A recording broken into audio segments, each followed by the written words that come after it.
आप सभी को बहुत बहुत नमस्कार, सबका अभिनंदन है। आज सुबह से अखबारों में जो सुर्खियां आई हुई हैं वो हम सबको एक कहानी बयां करती है। और आज की जो कहानी अखबार सुना रहे हैं वो कहानी एक महाराज और उसके महल की है। एक ऐसा महाराज जो बेशर्म है, एक ऐसा महाराज जिसके केवल महल की रिनोवेशन की कहानी नहीं है, ये पूरे के पूरे उसके आइडियोलॉजी और उसके पार्टी के लोग, उसके पार्टी के सोच के रिनोवेशन की कहानी। ये वो महाराज है जो न जाने कहां से आवाज निकालते थे और कहते थे, मैं कुछ नहीं लूंगा, मैं घर नहीं लूंगा, मैं बंगला नहीं लूंगा, मैं गाड़ी नहीं लूंगा, मैं लाल बत्ती कार नहीं लूंगा, मैं सरकारी गाड़ी नहीं लूंगा, मैं सिक्योरिटी नहीं लूंगा। कुछ नहीं से सब कुछ ले लूंगा जी। ये उस महाराज के रिनोवेशन की कहानी है। केवल महल का रिनोवेशन नहीं हुआ, महाराज के मानसिकता का रिनोवेशन, कि किस प्रकार से कुछ नहीं लूंगा जी से सब कुछ लूट लूंगा, कुछ नहीं छोड़ूंगा। ये जो परिवर्तन हुआ है, ये उस महाराज की कहानी आज हम बयां करने वाले हैं। याद करिए, दुबले पतले से वो महाराज, डबल एक्सेल का शर्ट और उसके ऊपर ये कलम, जिस कलम में केवल एक बार ही रिफिल भरा गया था। जब 2013 में महाराज ने ये दस्तावेज साइन किए थे, एफिडेविट दिया था। ये महाराज का दस्तावेज एफिडेविट है, एक ही बार इस कलम में रिफिल भरा गया है। आज तक उस कलम में रिफिल नहीं है। वो कलम केवल कपड़े में लगा रहता है, क्योंकि हस्ताक्षर तो मंत्री करते हैं। भ्रष्टाचार का काम करने का काम तो मंत्री करते हैं। महाराज ने एक ही बार हस्ताक्षर किया था और उसमें क्या लिखा था? उसमें लिखा था, मैं शपथ लेता हूं, मैं लाल बत्ती की गाड़ी नहीं लूंगा। मैं शपथ लेता हूं, मैं अपने लिए अनावश्यक सुरक्षा नहीं लूंगा। सुरक्षा बल नेताओं की सुरक्षा के लिए नहीं है, बल्कि आम आदमी की सुरक्षा के लिए होनी चाहिए। नेता को आम आदमी से ज्यादा सुरक्षा नहीं होनी चाहिए। मैं शपथ लेता हूं, मैं बड़ा बंगला नहीं लूंगा, आम आदमी की तरह सामान्य घर में रहूंगा। और बहुत सारी शपथ ली है। एक ही बार कलम का इस्तेमाल करके हस्ताक्षर किया था। महाराज ने शपथ किया था कि मैं शपथ करता हूं, मैं घर नहीं लूंगा। आपको मैं वीडियो भी दिखाऊंगा जिसमें महाराज अरविंद केजरीवाल कह रहे हैं, मैं क्यों घर लूंगा जी, मेरे तो अभी जिस घर में रहता हूं उसमें तो 4-5 कमरे हैं। मैं 4-5 कमरे में ही रहूंगा और सरकार में भी आऊंगा तो 4-5 कमरे से ज्यादा कमरे नहीं लूंगा। और मैं सरकार से भी निवेदन करता हूं कि एक छोटा सा घर मुझे दिया जाए, मुझे कोई बंगला नहीं दिया जाए, मुझे कोई गाड़ी नहीं दी जाए। और ये जो सरकार ने मुझे आवंटित किया है घर, इस घर को सरकार वापस ले ले। इस प्रकार की बातें करते थे। और आज मैं उस महाराज की हवस जो ऐसो आराम के लिए है, ऐसो आराम के लिए जो इस महाराज की हवस है, उसके हवस की कहानी सुनाऊंगा कि पैसे और ऐशो आराम के लिए किस प्रकार का इसका हवस है। मीडिया ने बताया है कि 45 करोड़ रुपए खर्च करके अरविंद केजरीवाल जी की जो सरकारी बंगला है उसका रिनोवेशन किया गया है। 45 crore rupees have been spent for the renovation of the bungalow of mister Arvind Kejriwal. इस 45 करोड़ रुपए को अगर हम देखें कि किस प्रकार से खर्च किया गया है, जो सिविल लाइन उनका सरकारी बंगलो है फ्लैग स्टाफ रोड में, आपको जान के आश्चर्य होगा। इसमें पर्दे की एक कहानी है, इसमें टाइल्स की एक कहानी है, इसमें मेटल फिटिंग्स की एक कहानी है, इसमें किचन की अपनी एक कहानी है। और ये सारे पर्दे, फिटिंग्स, इलेक्ट्रिकल लाइटिंग्स, टाइल्स, ये चिल्ला चिल्ला कर कह रहे हैं कि we are of the most superior quality, हम सबसे सुपीरियर क्वालिटी के हैं। और आज मैं आपके सामने वो दस्तावेज, तमाम दस्तावेज दिखा रहा हूं, जो दस्तावेज महाराज अरविंद केजरीवाल जी के घर की रिनोवेशन की कहानी को बयां करते हैं। आप ध्यान से इन दस्तावेजों को देखें। इन दस्तावेजों में एक एक पर्दे के रकम को, एक एक गैजेट के रकम को बयां किया गया है। एक एक टाइल्स कहां से, किस देश से मंगाई गई, उसकी कहानी इस दस्तावेज में मौजूद है। और मैं दस्तावेज के कुछ अंश, दस्तावेज तो बड़े हैं, कुछ अंश आपको दिखाऊंगा। आप देखिए इसमें क्या लिखा हुआ है। Superior quality tiles, superior quality ornamental work, superior quality flooring, सब कुछ सुपीरियर क्वालिटी। इंफीरियर नहीं होना चाहिए जी। ये इंफीरियर क्वालिटी तो आम आदमी की कहानी है। मैं तो महाराज हूं, सब कुछ सुपीरियर होना चाहिए। किचन के रिनोवेशन के लिए किस प्रकार करोड़ों के खर्च हो रहे हैं, वह भी इसमें बयां किया गया है कि केवल किचन के लिए कितने करोड़ों के खर्च है। अब मैं आपके सामने एक एक करके कहानी बयां करूंगा। पर्दे की कहानी। पर्दे में रहने दो, पर्दा ना उठाओ। पर्दे में रहने दो, पर्दा ना उठाओ। पर्दा जो उठ गया तो भेद खुल जाएगा। मगर मैं धन्यवाद देता हूं मीडिया का, पर्दा आखिरकार उठ ही गया। और एक एक पर्दा ये 8-8 लाख रुपए के 23 पर्दे, 23 पर्दों का ऑर्डर दिया गया। 8 पर्दे लगा दिए गए, 15 पर्दे बाकी है। मुझे तो ये प्रेस कॉन्फ्रेंस करते हुए भी बड़ा अजीब लग रहा है कि पर्दों के ऊपर प्रेस कॉन्फ्रेंस हो रहा है। अगर पर्दे भी तो कोई साधारण पर्दे नहीं है, महाराज के पर्दे। पहला पर्दा, उसका रकम लिखिए आप, 5,05,087 रुपीज, ये पहला पर्दा। दूसरा पर्दा 6,22,340 रुपया का है। तीसरा पर्दा 5,59,162 रुपीज।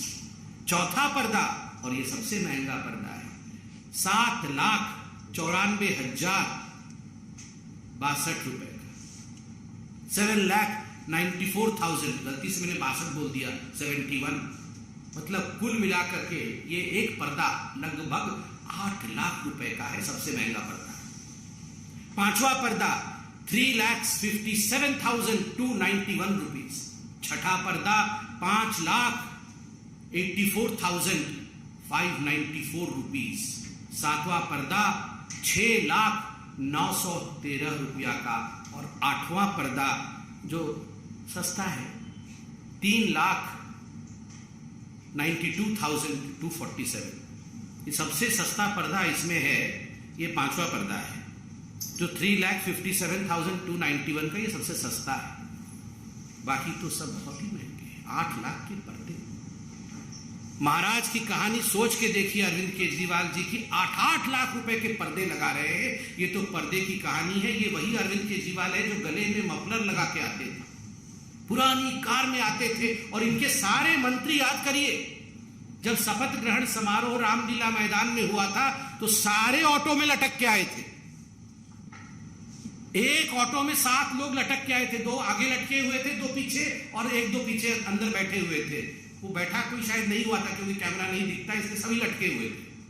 सभी लटक के आए थे और कह रहे थे जी हमारे पास तो गाड़ी नहीं है जी, हम तो बहुत ही सिंपल हैं, हम तो गाड़ी नहीं लेंगे जी, हम तो ऐसे ही लटक लटक के ऑटो में चलेंगे। और आज 8 लाख के पर्दे लटकाए हुए। पता नहीं वो वैगनर गाड़ी कहाँ है अरविंद केजरीवाल जी की, आप लोग ढूंढिए, कभी देखिए उसको। एंटीक पीस बना के उसी घर के अंदर सजाया होगा कहीं, डेकोरेटिव आइटम बना के, उसमें भी 1-2 करोड़ खर्चा किया होगा जरूर। ये पर्दे की कहानी। अब मार्बल की कहानी। मार्बल की कहानी है ऐसी है कि मार्बल हमारे देश में वो मिलता नहीं है, वियतनाम से मंगाया गया क्योंकि देश के मार्बल से पसंद नहीं थे अरविंद जी। स्पेशल ऑर्डर देके मंगाया गया क्योंकि ये ऑर्डर हिंदुस्तान में नहीं पूरी हो सकती थी, तो वियतनाम से मंगाया गया है। और कुल 1,15,00,000 से अधिक के मार्बल अभी तक लगे हैं। 1,15,00,000 से अधिक के मार्बल अभी तक लगे हैं। आप सोच के देखिए, दिल्ली के सिविल लाइंस स्थित 6 फ्लैगस्टाफ रोड में। बंधुगण, prefabricated artistic wood panel, केवल ये रंगाई लिपाई करके अगर दीवार बन जाए, जिसको हम लोग घरौंदा कहते हैं, इस घरोंदे में तो रह नहीं सकते थे अरविंद केजरीवाल। तो प्री फैब्रिकेटेड वुडन वॉल्स, ये साधारण दीवारें नहीं होनी चाहिए, वुडन वॉल्स प्री फैब्रिकेटेड, तो उस पर खर्च किया गया 4 करोड़ 37,37,000, लगभग 5 करोड़ रुपए आपने केवल दीवारों पे वुड लगाने के लिए खर्च कर दिया है। क्या आलीशान बड़े बड़े राजे महाराजे, वो भी अब सर झुका करके खड़े होंगे, जय हो अरविंद केजरीवाल जी की, आप तो हम सबके पिताजी निकले। मतलब हमारे दीवार पर भी इस प्रकार का सामान नहीं लगा हुआ था जो आपने लगाया। महाराज अरविंद केजरीवाल चक्रवर्ती, मतलब ऐशो आराम में चक्रवर्ती सम्राट निकले। फिर प्री फैब्रिकेटेड आर्टिस्टिक स्टोन, केवल ये वुडन पैनलिंग लगाने से खुश नहीं हुए, आर्टिस्टिक स्टोन्स जो हम लोग सुनते थे कि महलों में वो रत्न अलंकार जड़ित होते थे, उस प्रकार से आर्टिस्टिक स्टोन वर्क किया गया, जिसमें 58,58,555 रुपए, 58,58,555 रुपीज ये स्टोन्स, प्री फैब्रिकेटेड स्टोन्स लगाने में खर्च हुआ। तो आप सोच के देखिए, 5-6 करोड़ की दीवारें अरविंद केजरीवाल जी ने बनाई है। और तो और decorative pillars, railings, metal decorative pieces पे लाखों खर्च किए गए। बंधुगण, कुल मिलाकर के ये सब 45 करोड़ रुपए का खर्च करके, मगर अभी इस कहानी का सबसे दर्दनाक मोड़ जो मैं आपके सामने रखने वाला, the most pathetic issue as far as the renovation of this whole महल of Arvind Kejriwal ji is concerned, कि ये उस समय रिनोवेट हो रहा था जब कोरोना की महामारी से पूरे दिल्ली में हाहाकार मचा हुआ था। मैं डेट के साथ आपको पूरा पीस रखूंगा, आपके सामने पूरे आंकड़े रखूंगा। आज समझ में आ रहा है कि अरविंद केजरीवाल जी जिस समय दिल्ली में ऑक्सीजन सप्लाई केंद्र तो कर रही थी, टैंकर तो आ रहे थे, मगर टैंकर अस्पतालों तक पहुंच नहीं पा रहे थे। क्यों? लोगों को, आम आदमी अपने घर बेच रहा था इलाज के लिए, क्योंकि अरविंद केजरीवाल जी अस्पताल में बेड नहीं दे पा रहे थे। उस समय अरविंद केजरीवाल जी अपने महल के रिनोवेशन में व्यस्त थे। 1 सितंबर 2020 जब कोविड का पहला चरण, पहला वेव चल रहा था, तब रिनोवेशन के लिए 7 करोड़ 91 लाख रुपए सैंक्शन किए गए। 8 जून 2021 को जब ऑक्सीजन सिलेंडर के लिए दिल्ली में हाहाकार मचा हुआ था, उस समय 1 करोड़ 64 लाख रुपए अरविंद केजरीवाल जी के महल के रिनोवेशन के लिए सैंक्शन किया गया। 22 अक्टूबर 2021 को जब कोविड का विषय पूरा चल रहा था, उस समय 9 करोड़ 9 लाख रुपए सैंक्शन किए गए। 30 दिसंबर 2021 को 5 करोड़ 73 लाख रुपए सैंक्शन किए गए, मगर ये कम पड़े, इसलिए 8 करोड़ रुपए और देने पड़े और 8 करोड़ खर्च हुआ। और 29 दिसंबर 2020 को 9 करोड़ 34 लाख रुपीस, 9 करोड़ 34 लाख रुपया ये सैंक्शन किया गया महल के रिनोवेशन के लिए। आप सोच के देखिए, आप सोच के देखिए किस प्रकार का ये विलासिता की कहानी है। जब लोग कोरोना के हाहाकार से परेशान थे, जीवन त्याग रहे थे, अपने घर बेच रहे थे, उस समय अरविंद केजरीवाल जी अपने महल को रिनोवेट कर रहे थे। और बंधुगण, यहां पत्रकार बैठे हैं, मैं सभी पत्रकारों को हाथ जोड़ के आज धन्यवाद दूंगा। ये धन्यवाद बीजेपी की तरफ से। कुछ खबर हम भी रखते हैं, हमें भी खबरें आती है, केवल अरविंद केजरीवाल जी को एसीबी, ईडी, आईबी ये सारे लोग फोन करते हैं, बताते हैं, हमें भी कुछ लोग फोन करते हैं। कल लोगों ने बताया हमें कि जब से ये दस्तावेज आए हैं, तब से अरविंद केजरीवाल जी ने सभी पत्रकारों को, जो प्रमुख टीवी चैनल, उनके संपादकों को फोन किया है, उन्हें कहा है कि आप ये न्यूज मत चलाइए। और 20 करोड़ से 50 करोड़ रुपया तक ऑफर किया गया है चैनलों को कि आप 20 करोड़ रुपया लीजिए, नहीं तो हम 50 भी देने को तैयार है। मगर मैं धन्यवाद देता, आज सभी अखबारों ने इसको प्रमुखता के साथ छापा। आज सभी चैनल इसे प्रमुखता के साथ रख रहे हैं। ये अपने आप में एक बहुत बड़ी बात है। ये दिखाता है कि किस प्रकार से हिंदुस्तान की मीडिया सच्चाई को आगे रखने में हम सब के लिए एक उत्कृष्ट काम करते हैं। और अब जरा सुनिए महाराज की जुबानी कहानी। छोटा सा आदमी हूं और छोटा सा, मेरी बहुत छोटी सी औकात है। आज मेरे घर में 4 या 5 कमरे हैं। मैं जहां भी जाऊंगा 4-5 कमरों से ज्यादा की मेरे को क्या जरूरत है भाई साहब? 4-5 कमरे ही चाहिए। हाथ पैर पसारने के लिए उतनी जगह चाहिए, और जगह की क्या जरूरत है? कल से मेरे कई चाहने वाले, मेरे दोस्त और मेरे हमारे जो पार्टी के सपोर्टर्स हैं, उन लोगों के मेरे पास फोन आए, उन लोगों के और जो जनता के भी फोन आए, उनके मैसेजेस आए और उन्हें लगा कि मुझे ऐसे घर में नहीं जाना चाहिए। सो मैं ये दोनों घर छोड़ रहा हूँ और मैं सरकार को बोलूँगा कि वो मेरे लिए कोई और इससे भी छोटे घर ढूंढने की कोशिश करे। तो वो कहते हैं ना सीजन्स वाइज, तो वही वाली बात है, हमें तो उसके लिए तैयार रहना पड़ेगा। We have to be prepared for that scrutiny. कोई लाल बत्ती की गाड़ी नहीं होनी चाहिए उसके पास, कोई बड़ा बंगला नहीं होना चाहिए उसके पास, वो एक कमरे के फ्लैट में रहे आम आदमी की तरह, कोई सिक्योरिटी नहीं होनी चाहिए। तो आप सोचिए जरा कहां से आवाज निकालते थे। मतलब हृदय की गहराई से, पेट के अंदर से एकदम आवाज निकलती थी अरविंद केजरीवाल जी की कि एक कमरे के घर में रहूंगा जी, नहीं रहना चाहिए एक कमरे से बाहर। मैं तो सिर्फ उतना ही, मुझे उतना ही स्थान चाहिए, पैर पसार लूं बस, मेरा पैर बस दीवार से ना लगे, दीवार और पैर के बीच में इतनी जगह होनी चाहिए, बस उतना ही जगह चाहिए। कहां से ये आवाज निकालते थे और कहां से कहां पहुंच गए। पैर पसारने से लेकर शराब घोटाले तक और शराब घोटाले से लेकर महल के रिनोवेशन तक की ये कहानी आज भारतीय जनता पार्टी ने मीडिया के माध्यम से जनता के समक्ष रखा है। जनता, ये है महाराज अरविंद केजरीवाल और उनके महल के भ्रष्टाचार की कहानी। आप जरूर इसे देखें, जानें और महाराज को परखें और पहचानें। धन्यवाद। जब से टाइम्स ऑफ भारत ने ऑपरेशन शीशमहल दिखाया है, आम आदमी पार्टी की तरफ से इस पर कोई वाजिब जवाब तो नहीं आया, लेकिन वो कह रहे हैं कि प्रधानमंत्री का 500 करोड़ का घर बन रहा है, उनके यहाँ रेनोवेशन हो रहा है, वो तुलना कर रहे हैं कि प्रधानमंत्री का भी तो बन रहा है। देखिए, मैं बड़े स्पष्ट रूप से कहना चाहता हूं, पहले तो टाइम्स नव भारत का बहुत बहुत धन्यवाद। आपने जिस प्रकार से इस पूरे विषय को उठाया है, दस्तावेजों के साथ, वैज्ञानिक दृष्टिकोण के साथ इस पूरे विषय की आलोचना करके इसके सच्चाई का उजागर किया है, यह मुझे लगता है प्रलोभनों के बावजूद, बहुत प्रलोभन दिए गए होंगे, यह हमें भी पता चल रहा है। यह दिखाता है कि एक सच्चाई के साथ पत्रकारिता आगे बढ़ी है।